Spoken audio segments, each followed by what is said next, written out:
Hi everyone, welcome back to another episode of FinTech Walkabout. Again, I'm Will. We're deep diving into interesting people's stories in the realms of open banking, joined today by a big player in the payment space and someone who's been there and done that across the world of FinTech. So Roisin, if you could introduce yourself, that would be fantastic. Firstly, thank you very much for joining and letting us come on. It's amazing to be here. I'm Roisin Levine. I'm head of UK and European partnerships at Wise Platform. That's the part of Wise that brings kind of the magic of our infrastructure to enterprises, so to banks and to platforms across the UK. Haven't rehearsed that. Let's dig into your story a little bit before we get into Wise and open banking. Before Wise, you were at Flux doing kind of, working the same slog that we work at AppTap. So could you talk to us a little bit about your work there? And then I think it was funding options, Zoopla, USwitch. USwitch before this? Yeah. Hate saying that word. Yeah, no, you're absolutely right. That's been my journey. So I think really funding options was my first kind of FinTech. Before then, I was working in the comparison space with USwitch. And funding options and Flux, previous companies I worked for, both kind of early stage FinTechs. A lot earlier stage than Wise. That's more at the kind of scale up end. So absolutely kind of know your pain of kind of knocking on the doors of large enterprises and trying to explain what you're doing, why you're there, everything, the mission from start to scratch. I kind of entered the FinTech space doing partnerships, and I've kind of continued doing that. So I guess what's happened in my career is I kind of started from maybe kind of smaller scale partnerships, things that potentially get up and running in a couple of months, to some of the larger stuff. So working with banks and kind of major institutions. So at Flux, I was dealing with banks because part of what they did was take receipt data and put it into the banking app. So we had a number of partners, Monzo, Starling, Barclays, and then it was about kind of talking to other banks and explaining that kind of use case and why it's great. And then more recently, obviously with Wise, I do something kind of similar. So it's, again, taking the kind of infrastructure Wise has built, cross-border payment network, and selling that ultimately to banks and FinTechs across the world. We have kind of different global teams. I look after the UK mainly and a bit of Europe. So what do you think the biggest differences, the biggest challenges have been kind of making that transition? Or like when you were at Flux, obviously it's a very different ball game. Yeah. Kind of what were the challenges there? How do they compare? To, So I mean, your first challenge as a startup, as you will know, is no one knows who you are. Yeah. So you don't have any of the brand equity to rely on. Sure. You also don't have the resources and investment often that a big company does. So you end up doing a bit of everything. So in my role and for a lot of other people at the company, when we were sort of under 20 odd people, you end up doing more than maybe what your kind of job role usually entails in your remit. Yep. So that is one thing, because there's obviously time and energy that goes into that. And secondly is obviously knocking at the door of big companies. There's a credibility difference sometimes, right? If you're a new FinTech, you need to explain yourself. You need to kind of show that robustness of everything kind of behind the scenes that a big bank might look at. So I think there's a little bit more justifying that goes on when you're kind of a startup talking to big players. However, I do think that the landscape's changed a lot, and I do think banks and larger players understand how to work with smaller players a lot better than they did maybe 10 years ago. Yeah, well, we're moving in the right direction. We're moving in the right direction. There's lots of initiatives on this, and there's still work to be done, but it's getting there. But without a doubt, obviously working in an organisation like Wise, where a lot of people already recognise us from having used our app, or they might even be a customer today, you know, there's a big kind of shortcut in basically what you're explaining to someone. A lot of people understand the business already, at least from a certain angle. And so really then you're just kind of explaining, what does Wise Platform do more specifically? How can we help you? But actually the kind of the brand piece, the knowledge of what we're up to is already kind of there, which is obviously a big advantage. What do you think were what's kind of changed in your personal approach then? Because, you know, it sounds like there's a whole lot less qualification needed up front. Yeah, so it's interesting you say that, the qualification, because I think maybe one of the hardest things when you're working at an organisation like Wise, where there is a big recognition of the brand and lots of people kind of know of Wise and would love to work with Wise in some capacity, is kind of prioritisation of that. So it's actually going, right, well, what fits the mission? We could kind of go and do a lot of different things, especially when you've got loads of different teams, lots of different potential solutions that we could offer, because we've got hundreds of thousands of engineers, you know, and different people working in different kind of product spaces, and actually going like, what's the main priority, where should we focus, and therefore kind of concentrating on those bigger opportunities for us.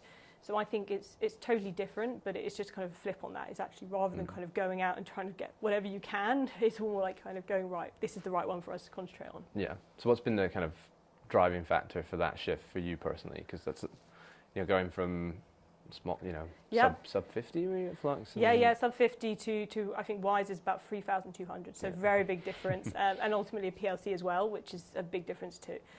So for me, when Wise approached, there was a couple things. So I think timing was one thing. I'd worked in 2 early stage startups. All the advantage of that, brilliant. The agility, it's amazing. I do also think it's good to get diversification. Personally, I do think it's good to know how a larger company works. But the other factor was that Wise kind of came to me with an opportunity that was a position that was within a team that was kind of like a scale-up function within the company. So for me, it kind of fitted that kind of in-between, where I didn't quite want to go to maybe a huge organisation, but I wanted to have something that was kind of still exciting. I could maybe kind of make an impact. I felt that was the kind of right stage for me. So what's been the biggest kind of challenge, do you think, for you getting settled into that? I think going from, as I say, like sub sort of 20 odd people to a global organisation is tough. It's probably my first organisation I've worked for where it's genuinely international. So as I said, I sort of work on the kind of UK and European team. We then have a US team, we have APAC teams. You have people working across multiple time zones. We have 18 offices across the world. There are genuinely people that you deal with everywhere. Yeah. So for me, that was basically a new world, understanding that and how you kind of communicate and how you don't miss stuff, because you can't get everyone in a room and go, this is what we're doing. All hands is a very different experience. Team calls have to be scheduled at different times of the week to ensure that everyone can kind of get the right kind of, the view on everything. It's totally different. Slack is crazy because 24/7. Yeah, exactly. So it's almost like a overload. Unlike Flux, I'm sure. Yeah, where it's just perfectly quiet all the time. Yeah, exactly. I mean, you have your kind of different sort of levels of chaos, I think, in a smaller startup, but in a bigger one, it almost comes from just the sheer expanse of it. You can miss stuff quite easily and things like that, because it's impossible to know what every team is working on. Like once you get to that size, you know high level, but the granularity you don't have. Whereas in a startup, generally speaking, I think you at kind of early stage, you pretty much know what everyone's remit is. You probably know who to go to, right? Once you get to that stage over 1,000, it's very difficult to know. Yeah, fair enough. So let's talk a little bit more about what Wise is up to then. Yeah. Maybe start higher level, kind of what's going on in the space, enlighten us, payments industry, what are the big pain points today? You've obviously got a big focus on international payments. Yeah. This is probably the stupidest statement I've said on this podcast so far, the most obvious anyway, but that's a core business unit for you guys, right? So are you looking to broaden that scope, become more of a bank? Like what's going on? So Wise is always going to be concentrated on the one thing we do, which is this international payments, like making this experience better for customers. So we do obviously offer the Wise account. That's an e-license, so that's not exactly a bank. We're not a bank, but ultimately... Distance yourself from that. Well, it's more about the fact that we still want to ensure that that core mission is the same, right? So it doesn't change for us. So there's lots of banks out there and they do domestic banking very well. We're all about actually saving money on international transfers and the cross-border part of everything. So where that's really broken today is the same as it's been broken for a long time. Ultimately, it's really slow. It's really expensive most of the time you go through your bank. And it's not convenient. The customer experience isn't great, and people don't have much transparency on the fees. So one thing that often people will moan about is they don't understand the fee structure when they go to make an international payment. That hasn't massively changed. You see lots of places that might advertise 0% fees, but the reality is slightly different. So there's often a kind of margin in the spread, and it's quite confusing for consumers and businesses. So this is kind of a pain point that's been around for a while. Wise is kind of doing its best to fix that. There's still a long way to go for us as a company to kind of, win more and more of, I guess, the market share. But this is sort of also where Wise Platform comes in, because it means that don't just have to go directly to consumers ourselves, which we obviously have like 30 million direct customers, but we can kind of work with banks and say, let's replace what you're doing today that doesn't quite work, or it's not the best service, and actually use our network, and you can then offer some of the good experiences that we can. So how deep does that go from a bank's perspective, or from your perspective? How deep into the stack for the bank is it? Is that multi-tiered? So it can be different levels of integration, if I'm honest. So we can do something fairly simple and lightweight, where they can get set up as like an affiliate, where they don't have to do any integration whatsoever. We can almost replace them as their correspondent. So the way that banking systems work today, most of the time, is that they will use a number of correspondent banks to send what is basically SWIFT messages. And that says to someone like, I want to execute an international payment. We can kind of replace that, and we can kind of ingest that SWIFT message, and we can then kind of help them with the next stage of that, and we can do it with the kind of network we already built. Yeah. Or we can do a very full kind of API-led integration, which is kind of our preference, creates a good experience for customers. And that's the right solution for certain types of banks. So with kind of the Monzos, the N26, the banks of this world, that's the solution we have today. But we're also aware that not everyone has the resources available to do that straight away. So we try to be flexible in terms of the integration types we can do. Okay. And then the actual infrastructure. So the payment itself, could you talk us through, well, whatever you can talk us through how that works? And then maybe if you could start to talk about open banking payments, what's happening there? What are you looking at? Yeah, sure. So how it works for Wise is really we do 2 domestic transfers rather than moving money abroad. So at the moment, when you want to send money, often we use a bank, as I mentioned, they'll use a kind of correspondent banking network. What that means is that money often, or the message is traveling across various different banks across the world, which is why the fees end up being quite high and also why it takes quite a long time to reach the end person. What we do basically, we say, there's 2 domestic transfers. So if you're sending kind of money from the UK to the US, ultimately you're moving money from maybe your other bank account into your Wise account, or you're funding the transfer. And on the other end, we execute that payout from the US. So that's why we can kind of control the speed and the price and everything like that. So ultimately what Wise has done is we've just created a network globally. We have over 50 different currencies where we work with bank partners, or we integrate to payment systems ourselves, and we can therefore make sure those payments happen much more quickly, and we control the pricing. In terms of open banking, where we use that, it's actually at that point that I mentioned of funding the transfer. So if I want to top up my Wise account or fund the transfer, there's a few different ways I can do it. I can do it by credit or debit card, which is really quick but costs more. I can do it by bank transfer, which is cheaper but again can take a little bit more time. Or open banking, which is a much quicker process. So this is kind of seamless experience. So this is why we're quite excited by this aspect of it, because ultimately it means you can move money to a Wise account quicker.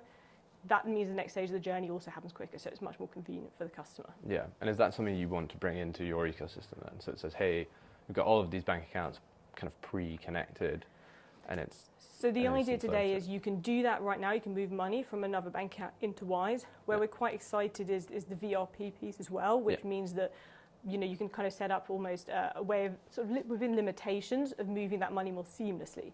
So if you go to make a transfer and maybe for whatever reason don't have that balance already in your account, then potentially that money can move, and it's just a much more seamless process. The customers don't have to think about it. Doesn't have to go, right, I'm going to go into my HSBC, Lloyds app or whatever to move money to my Wise account. It's kind of already kind of happening on the other end. Yeah, perfect. And so what are some...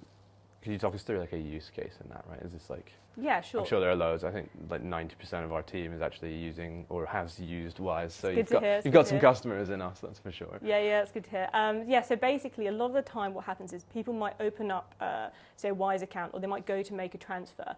And I think it's roughly 45% of the queries we get to our customer service is actually saying, oh, I didn't realise I had to fund the payment, or they thought that maybe they'd already done so at a different stage or something like this. So this is kind of where the VRP piece comes in the sense that we obviously need that first leg of the journey for the transfer to be funded for us to then execute on the next stage. Yeah. And it's just making that portion really quick and simple. If we can do that, then it just means that everyone's already available to have the funds ready to go. The quicker the funds come to us, the quicker we can move them onwards, basically. So that's the core use case for us in open banking. Okay. I'm not sure how much you've looked at it, but request to pay versus VRP seems to be a kind of ongoing tug of war in the industry. So for us, I think less knowledgeable on the request to pay, but definitely VRP is where we're really excited because, as I said, anything that can kind of add to the convenience piece is kind of a core mission pillar for us. Is 100% something we want to look at. So if we can start seamlessly taking that from someone's account and they're happy for us to do so, then great. I think there's also quite a lot of interesting work in the space as well. Not necessarily we're involved in, but the idea of sweeping and savings account, things like that. I do think this is a really, really interesting point. Yeah. Love it, yeah. For the sake of the self-plug, that's kind of where we will look when we move into the payment space one day. You've just saved money on your bills. How do you put that into savings account, loan repayment? Whatever. Makes perfect sense, especially in the cost of living crisis where every kind of little helps at this moment in time, I'm sure. That was not a Tesco advert at all. But you're doing something right, 33% increase in revenue this year? Yeah. We're very proud of the recent results. Ultimately, it means that we're on the right track with our mission. Customers, believe in what we're doing. I think a lot of this is also just demand driven. So, international payments, we're seeing more and more, I guess, of a use case, people are moving internationally, they're working abroad, things like that. So it becomes a more important factor of people's lives is to be able to kind of pay and do things on a global kind of level. But I think also Wise has been absolutely laser focused, like I said, on solving the pain point. There's a clear pain point. You know, people don't like being charged huge fees. They don't like things moving slowly. Yeah. If you can reduce both of those, then we're seeing the wins for that. So I think today we move, it's quite an amazing stat, 3.5% of all personal volume that's like cross-border payments, which kind of sounds a lot and not a lot at the same time, but when you think about like the billions of pounds being moved, it's quite sizable. So it's roughly 6 billion a month that's being moved by Wise.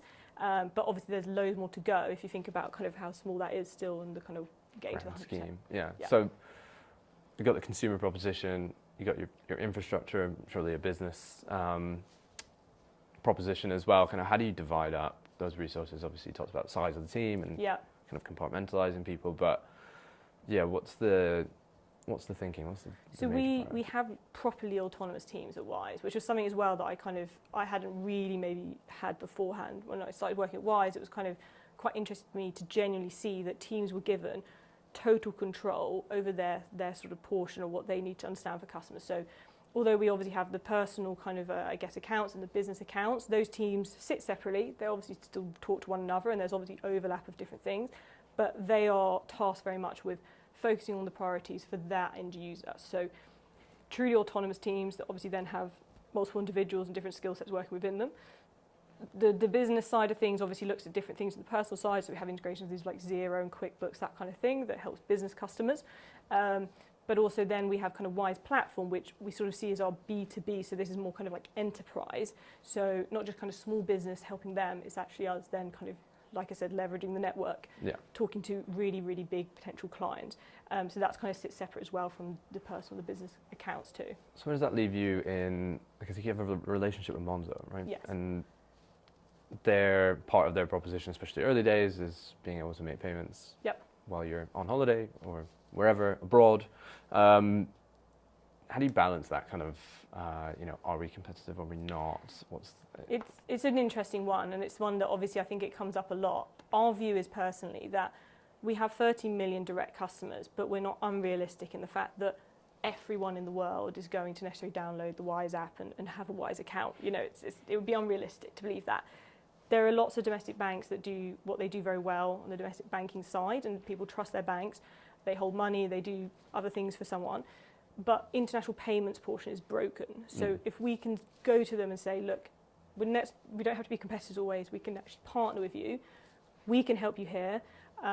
Ultimately, some of their customers might use different services like Wise because they're not necessarily happy with the service they're always getting.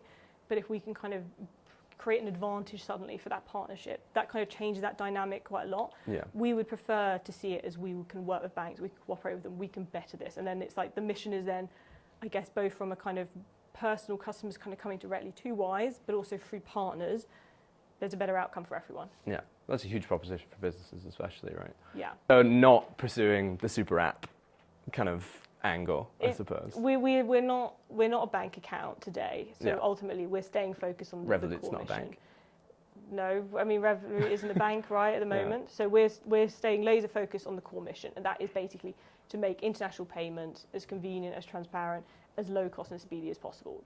And we basically update every quarter on that exact mission. So if something helps us towards that mission, we're always open to exploring it, whether that is like a new product, new feature, or a partnership angle, whatever that could be. But that ultimately remains what Wise is looking to do. Okay, what's your take on the financial super app? A personal take on it? Yeah, it doesn't have to be a Wise take.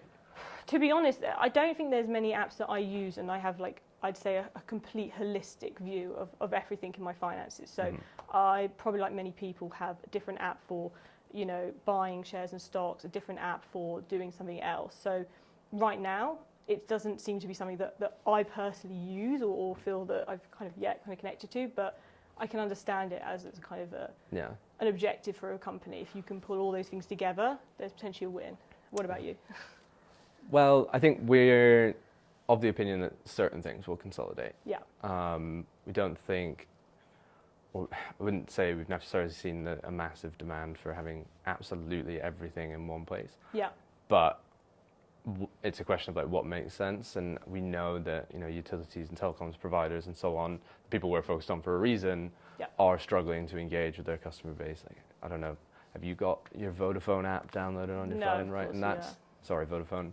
And I think that's the kind of core problem we see is just like brands and banks don't necessarily have that kind of relationship in place. They do from a payments perspective to a certain extent, to your point. Yeah. But beyond that, how do you enrich the relationship to actually then make it better for consumer? Yeah. Because just pinging, spewing deals at customers and pinging them off to various different websites isn't actually going to enhance the experience. Yeah. It's just price comparison 2.0, and I think a lot of customers or consumers are fed up of that. So that's where we say it going is this much deeper, more enriched proposition that's about an end-to-end kind of promotion all the way through to fulfillment. Yeah. And then the things that come after that, as opposed to just this, here's a deal, off you go, good luck. Yeah. No, makes sense.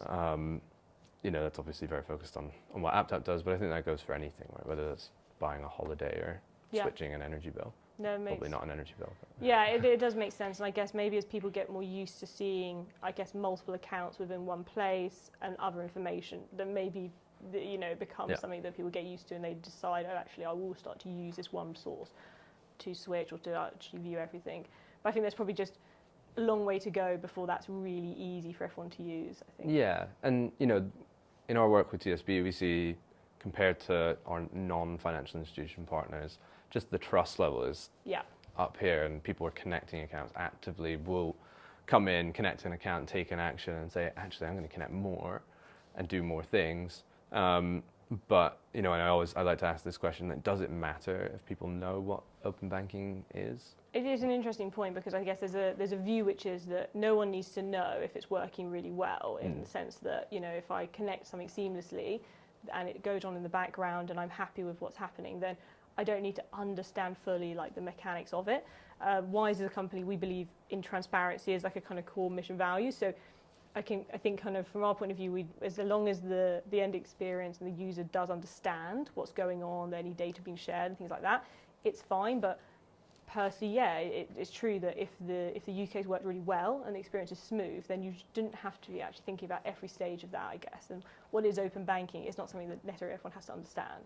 Yeah, and it's a question for if I use Wise, and obviously I have a good time digging into FinTech-based solutions, so I'm going to go and look at kind of how it well works and things. Yeah. But for my mum, right, I don't think she's like, as long as it works.